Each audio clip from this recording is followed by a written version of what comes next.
मस्त असा चरचरीत कुर्मा केलेला आहे. आज मी कुर्मा करणार आहे आणि पुरीसाठी कधी ठेवलं थोडंसं ओवा, हिंग, हळद वगैरे जे काय साहित्य घालायचं ना ते घालून मळून ठेवलेलं आहे. मसाल्यासाठी काही साहित्य काढूया.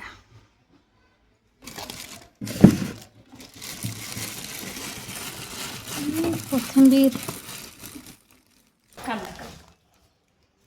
मी काही जास्त असा मसाला नाही घालत, तेवढाच का नाही घालते. फक्त ग्रेव्ही चांगली व्हावी यासाठी कांदा, टोमॅटो वगैरे भाजून घालते.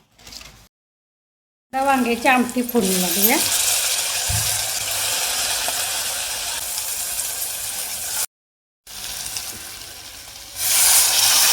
इथं तांदूळ डब्यातलं संपलेलं, त्यामुळे पहिल्यांदा म्हटलं तांदळाचा डबा घासून वाळवून ठेवायचा, म्हणजे डबा वाळला की तांदूळ भरायला बरं पडतं. असं प्रत्येक वेळी पिठाचं म्हणा, तांदळाचं, साखराचं असं घासून ठेवलं की नाही डबे जास्त खराब होत नाहीत.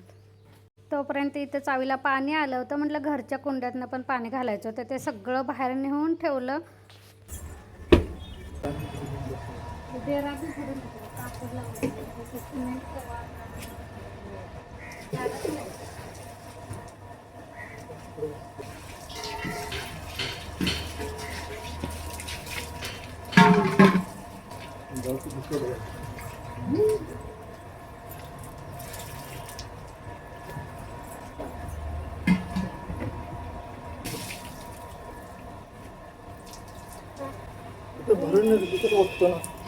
इथं कांदा टोमॅटो भाजत घातलेला आहे, ते भाजत तोपर्यंत कमी पाणी भरून द्यायचं.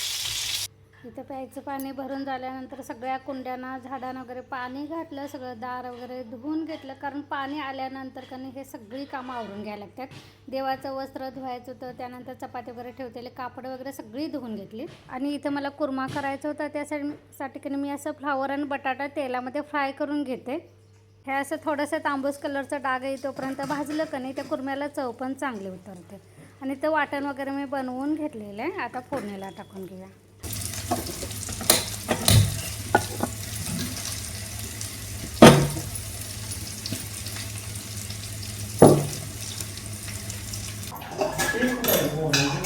खाली ठेवलाय नव्हतं, खाली तिथं आतल्या बाजूला खाली तिथे ठेवलं बोल ना तिकडे ते ना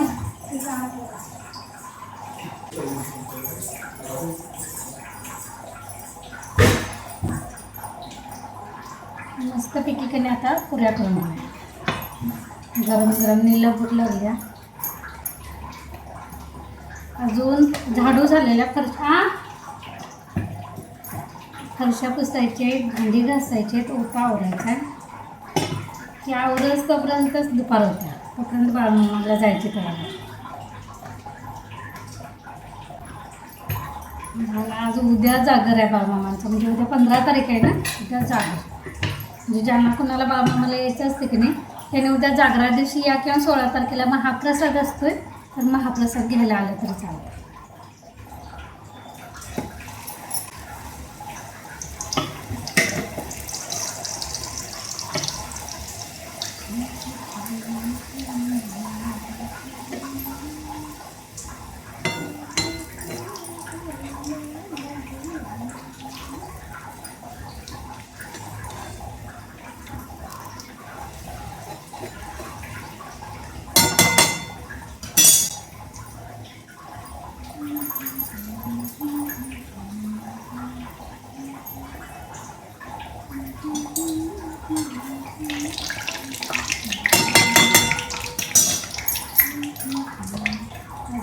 कसं झालं ना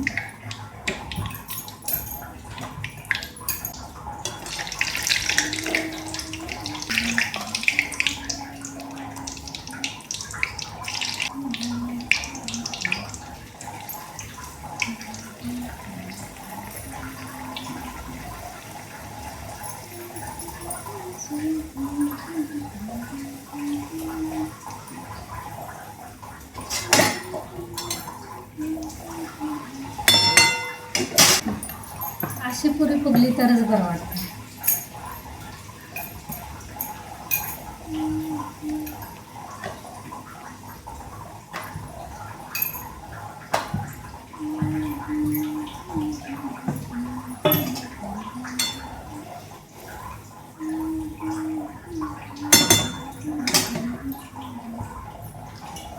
तनु तू पण जेवणार आहेस?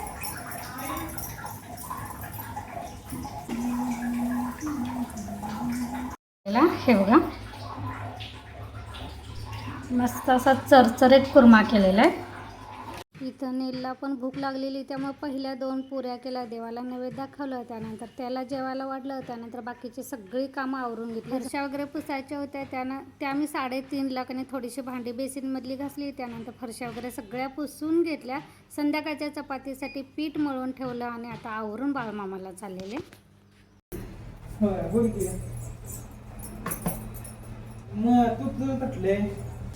काय पळापळ चालली त्याला बिस्किट जरा नील घाल रे. बीएड खाली बसला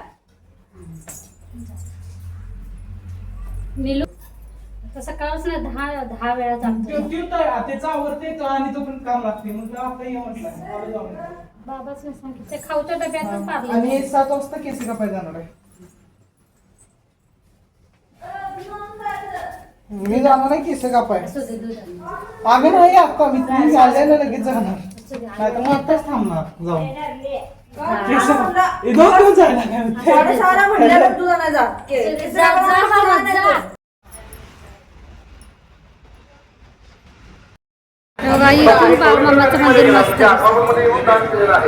पंढरपूरमध्ये येऊन दान केलेलं आहे.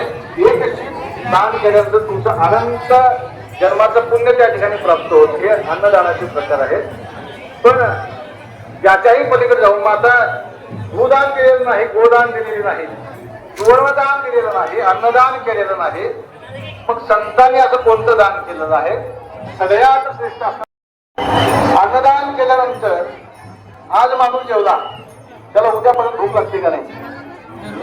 आज आता एखादं तुमच्या घरामध्ये पाहुणा आलेला आहे, तुम्ही त्याला पुरणपोळी घातली आहे, गुलाबजामुन घातलेला आहे, रसबुंदी घातलेली आहे, कानून मंदिर परिसरामध्ये कोणी आता बसू नका. वरती मंडपात व्यवस्था केलेली आहे, मुक्कामाची व्यवस्था वरती मंडपात केलेली आहे. मंदिराच्या डाव्या साईडला या ठिकाणी वरती असा प्रचंड मोठा असा मंडप मारलेला मंडपात मुक्कामाची व्यवस्था केलेली आहे. भक्तांची व्यवस्था वरती मंडपात केलेली आहे.